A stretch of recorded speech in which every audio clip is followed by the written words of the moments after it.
Imagine a young man, not yet 20, standing beneath the vast Roman sky, his eyes searching the heavens for meaning.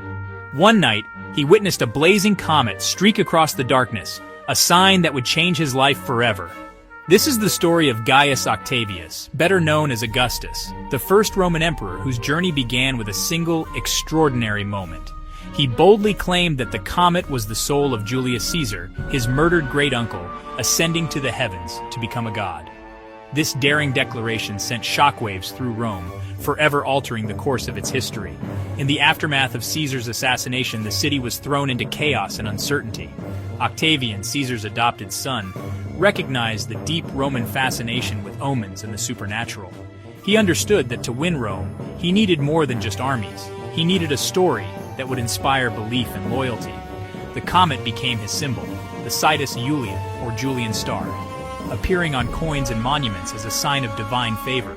By linking himself to Caesar's divinity, Octavian transformed his own image, becoming the son of a god in the eyes of the people. In a city that had long despised kings and tyrants, this was a radical and risky move. Yet Octavian was a master of public relations, skillfully turning a shared celestial event into a powerful personal myth. He saw not just a star, but a chance to bind his fate to the destiny of Rome itself, forging a connection that would endure. This link between one ambitious man and the future of an empire became the very foundation of his rule and legacy. The story of the comet was retold and embellished, repeated until it became accepted as fact, shaping Augustus's image for centuries to come. The rise of Augustus and the dawn of a new era for Rome began with a single spectacular sign blazing across the night sky. The comet appeared in July 44 BC, just months after Caesar's death. Visible even in daylight for 7 days, its brilliance was so intense that it captured the attention of everyone in Rome, from the humblest citizen to the most powerful senator. The city had never seen anything quite like it. To Romans, comets were omens, not just astronomical events. They were believed to signal great change, disaster, or the will of the gods. The sudden appearance of this comet sent ripples of fear and wonder through the population. The city buzzed with awe and anxiety. Whispers spread through the markets and forums as people debated what the comet could mean for Rome's future.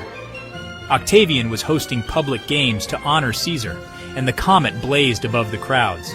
The timing seemed almost supernatural, as if the heavens themselves were participating in the spectacle. He seized the moment, declaring the comet was Caesar's soul, now a god watching over Rome. Octavian's words echoed through the city, giving the people a sense of connection to their lost leader. This message comforted the people. Their leader hadn't left, but ascended. The idea that Caesar was now a divine protector brought hope and reassurance to a city still mourning his loss. Caesar's deification transformed him into Rome's eternal protector. Shrines and altars were dedicated to him, and his memory became sacred. Octavian, as his adopted son, became the Divi Filius, the son of a god. This new title elevated his status above all other Roman leaders. This title gave him unique legitimacy in a world where religion and politics were inseparable. It allowed him to claim a special destiny, one that was sanctioned by the gods themselves. Rivals like Mark Antony had military strength, but only Octavian claimed divine lineage. This distinction set him apart in the struggle for power. He minted coins with the Julian star, built temples, and spread the story relentlessly. The image of the comet became a powerful tool in his campaign. The comet became a cornerstone of his public image. It was a symbol that everyone could see and understand. Octavian's narrative turned a natural event into a political weapon.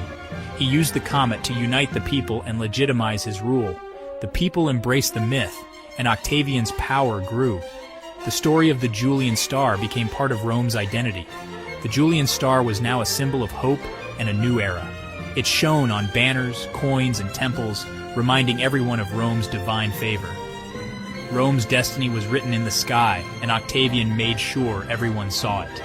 The comet's legacy would echo through history, forever linking the heavens with the fate of Rome.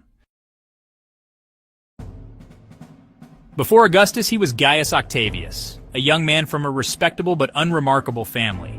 His mother was Caesar's niece, his connection to greatness. Caesar adopted him posthumously, making him heir at just 18. Suddenly, Octavian inherited Caesar's fortune, name, and the loyalty of his soldiers. Powerful men like Mark Antony underestimated him, seeing only a boy. Octavian was patient and shrewd, using his inheritance to win public and military support. He played rivals against each other, always presenting himself as Caesar's dutiful son. The public, weary of civil war, embraced his image of youthful piety. He formed and broke alliances, fought brutal wars, and never lost sight of his goal. The Julian star was his constant symbol, reminding Rome of his divine favor. Octavian's rise was a masterclass in ambition and political skill. Octavian's genius showed early. He embraced the name Caesar, tapping into the people's loyalty. He outmaneuvered Mark Antony, using his own money to fulfill Caesar's promises and win popular support. Octavian aligned with the Senate against Antony, then forced them to make him consul at 19. He formed the Second Triumvirate with Antony and Lepidus, hunting down Caesar's assassins. Together they purged enemies and consolidated power ruthlessly. Octavian stayed in Italy, championing traditional Roman values, while Antony allied with Cleopatra. He used propaganda to paint Antony as a traitor, positioning himself as Rome's true defender. Every move was calculated to build his brand and undermine his rivals. Octavian's political maneuvering set the stage for his ultimate victory. In Rome, symbols were a language. Coins, statues, and omens shaped public opinion. The Julian star was Octavian's most powerful symbol, linking him to Caesar's divinity. Every coin with a star reminded Romans of his divine right to rule. The comet tapped into beliefs about fate and destiny. Octavian declared it a sign of a new golden age. This narrative was irresistible to a war-weary population. The star set Octavian apart from rivals. None had such a recent spectacular sign. Poets and historians wove the comet into Rome's mythology. Statues of Caesar with the star above his head reinforced the message. The symbol helped shift Rome from suspicion of strongmen to acceptance of a divinely chosen leader. Octavian was no longer just a politician. He was a man of destiny. The star legitimized the birth of the empire. Rome's future was now tied to one man and one symbol. The Julian star changed how Romans saw power itself. After defeating Antony and Cleopatra, Octavian emerged as the unrivaled master of the Roman world. The civil wars had ended, but the real test was just beginning: how to transform victory into lasting power. Octavian faced a new challenge, ruling the vast empire without appearing to be a king. Romans had a deep-seated hatred of monarchy, shaped by centuries of republican tradition and the memory of tyrants.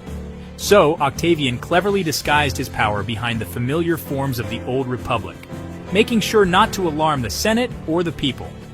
In 27 BC, he orchestrated what became known as the First Settlement, a masterstroke of political theater. He dramatically returned his extraordinary powers to the Senate, pretending to step back from absolute control. The Senate, both grateful and indebted for the peace he had brought, responded with overwhelming support. They begged him to remain at the helm and honored him with a new title, Augustus, the Revered One, a name that suggested both respect and something almost divine. Augustus kept the outward forms of the Republic alive, holding regular meetings and respecting old customs. But in reality, he controlled all the real levers of power, commanding the provinces, the legions, and the most important offices of state. He called himself princeps, or first citizen, a title that suggested humility and equality with his fellow Romans. This maintained the illusion that all citizens were still equal, even as Augustus quietly held supreme authority. The people, weary of chaos and bloodshed, accepted this carefully crafted fiction in exchange for peace, prosperity, and stability. Augustus ushered in the Pax Romana, a golden age that ended a century of civil war and uncertainty. He rebuilt the city of Rome, reformed the army, and created an efficient administration that would last for generations. The story of the comet, his adopted father's soul ascending to the heavens, remained central, justifying his unique and elevated position. Augustus was not just a ruler, he was a symbol, a living link between Rome and the divine. He was the man chosen by fate, heralded by a star, destined to lead Rome into a new era. The empire was built on peace, stability, and the promise of a brighter future. Order, law, and a powerful myth bound the people together and gave Rome its strength. Rome's new age had a divine foundation, and Augustus stood at its very heart. Augustus's reign transformed Rome. He claimed to find it brick and leave it marble. He launched massive building projects, temples, theaters, aqueducts, and the Forum of Augustus. These monuments were propaganda, physical reminders of peace and prosperity. Statues depicted him as eternally youthful, almost godlike. The Ara Pacis celebrated the abundance of his age, with Augustus and his family at its heart. The imperial cult grew, especially in the eastern provinces, uniting the empire in loyalty. The Julian star was the origin story of this cult, linking the ruling family to the divine. When Augustus died, the Senate declared him a god, just as he had done for Caesar. The boy who claimed a star became a god himself. His new system of government endured for centuries. Augustus's legacy, peace, empire, and the power of a single brilliant symbol. Behind the divine image, Augustus was a complex, often troubled man. He lived simply, suffered poor health, and faced family tragedies. His heirs died young, and his daughter was exiled. He was forced to adopt Tiberius, a reluctant successor. Augustus could be cold and ruthless, rising through civil war and purges. He balanced public benevolence with private calculation. His patience and cunning were legendary. He waited years to strike at enemies. Augustus's achievements are more remarkable for his humanity and flaws. He used every tool, military, political, religious, to secure his rule. The myth of the comet was his greatest creation, but the real man built the empire. Augustus's story is more than legend. It's a lesson in the power of narrative. He authored his own ascent, making the Julian star a symbol of peace and divine favor. His reign set the standard for centuries, shaping Western civilization. The systems he built became the backbone of empire and law. Even the month of August bears his name, a daily reminder of his impact. Augustus turned chaos into order, not just with armies, but with ideas. His use of the comet was a masterclass in political storytelling. The tale of the boy who saw a star and became a god endures as a testament to ambition and myth. Augustus's legacy invites us to look deeper into history's turning points. The light of his story still shines, reminding us how symbols can change the world.